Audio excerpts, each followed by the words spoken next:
Chicken റെഡിയാകുന്ന രണ്ട് ടൈമിന് വേണ്ടി പിന്നെ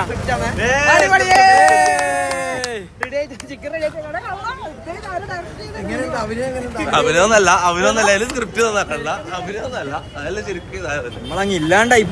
എന്താണ് ഞാൻ ഇല്ലാത്തപ്പോ ലൈവിൽ എന്താ സംഭവിച്ചത് ശരിക്കും? എന്ത് അവിടെ എന്തായിരുന്നു അവസ്ഥ? അവിടെ എന്താ അവിടെ 700 ഇവൻ മൂഞ്ചി കുത്തിക്കുമ്പോ ഞാൻ ആക്കി കൊടുത്തു. ഇവൻ കണ്ടിട്ടില്ല. 700 വ്യൂവേഴ്സിൽ നിൽക്കുമ്പോ ഞാൻ ഇത് ഇതാക്കി കൊടുത്തു. ഞാൻ പലതും ഓക്കെ. അപ്പൊ ഷമീറാണ് ഒരു നന്ദിയോ ഒരു പരിപാടിയോ ഇല്ല. എന്നിട്ട് ഇതാവുമ്പോ ഞാൻ എന്തെല്ലോ ആക്കി. ഒരാളും താങ്ക് യു പറയണ്ട. ഒരു കുട്ടി ഞാൻ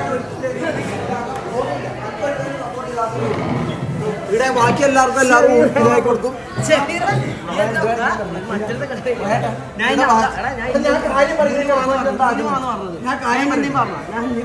നിങ്ങൾ ഞാൻ എന്താ പറഞ്ഞ എന്താ ഇതിനായിട്ട് എന്ത് പ്രശ്നം?